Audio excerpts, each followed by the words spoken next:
o reino de Josafá teve paz, porque Deus lhe dera repouso por todos os lados. Amém? Há momentos em que nós vivemos tempos tão difíceis, que nós somos entrincheirados por inimigos tão terríveis, que nós chegamos diante de Deus dizendo: Deus, eu não tenho forças para resistir esse problema.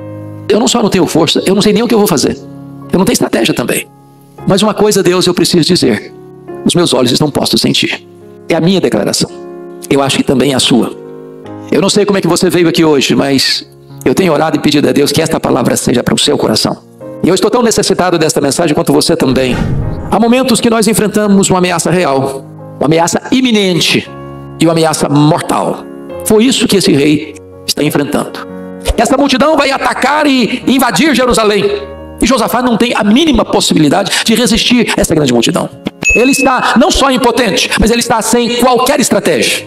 É quando ele chega diante de Deus e faz essa declaração: mas os nossos olhos estão postos em Ti. Então diz a Bíblia que ele convoca toda a nação para orar, para jejuar.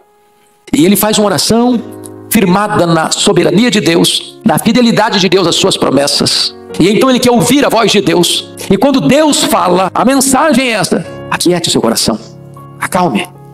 Essa peleja não é sua, essa peleja é de Deus.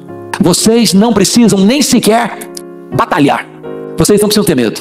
Aquietem-se e vocês verão o grande livramento de Deus. E quando eles olham lá de cima para o vale onde estava aquela grande multidão, o que eles veem são cadáveres. E quando eles descem, tem despojos, tem tesouros, e eles saqueiam este vale, pegando os despojos, as riquezas. E diz a Bíblia que eles rebatizam aquele local e põem o nome daquele local de Vale de Bênção, porque o vale da ameaça e o vale da morte, depois da intervenção de Deus, é rebatizado em Vale de Bênção. E eles retornam a Jerusalém com cânticos de vitória, com celebração, não tristes, não derrotados, não humilhados e envergonhados. E Deus pôs um medo em todos aqueles povos ao redor por causa da vitória retumbante que Deus lhes havia concedido. Isso não é apenas história, isso é a providência de Deus que está disponível ainda hoje para você e para mim. Talvez hoje não é um exército que está cercando a sua casa, mas há outros inimigos terríveis que assustam a gente, que intimidam a gente. Problemas e inimigos maiores que nossas forças.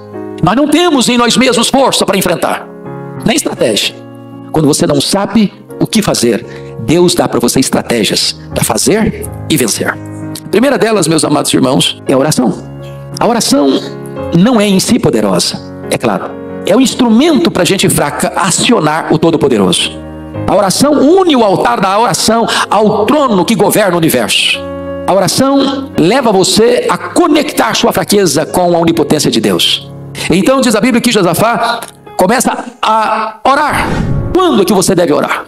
Você deve orar quando o inimigo ataca você. E ele ataca você todo dia, em todo lugar.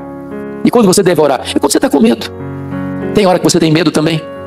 Você lida com problemas na sua vida, na sua casa, que você diz: meu Deus, eu não sei o que fazer. Esse problema é muito maior do que eu tenho capacidade de resolver. Eu não sei como fazer. Esse problema eu não sei resolver. E às vezes você se vê ameaçado e você tem medo. E Josafá teve medo. E quando você tem medo, você precisa buscar o Senhor. O medo não afastou de Deus, o medo empurrou para Deus. Quando você deve orar? Você deve orar quando você não sabe o que fazer. Porque às vezes quando a gente sabe o que fazer, a gente toma as medidas na nossa mão. Nós sabemos, nós fazemos, nós somos capacitados, nós estamos equipados. Eu sei o que eu vou fazer. E às vezes nós achamos que nós temos nas mãos todas as ferramentas necessárias. Nessa hora, ele ora. E se você perceber, ele faz duas confissões: sentimento de fraqueza, não em nós força, e sentimento de incapacidade. Não sabemos o que fazer, mas ele tem sentimento de confiança em Deus, pois os nossos olhos estão postos em Ti. Agora a pergunta é: como orar nestas horas? Nós devemos orar com jejum. E tem batalha na vida que você é compelido a jejuar. Você se abster dos melhores prazeres da vida, para você se recolher e declarar para Deus: Deus, ou o Senhor age, ou eu pereço.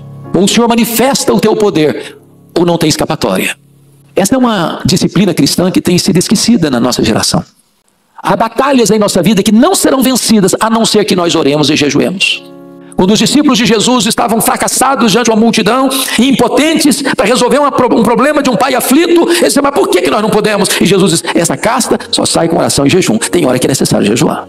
Nós devemos orar também em conjunto. Olha o versículo 4 comigo. Também de todas as cidades de Judá veio gente para buscar o Senhor. Tem hora que a oração é entrar no quarto, fechar a porta e só você com Deus. Mas tem hora que a oração precisa ser uma oração coletiva.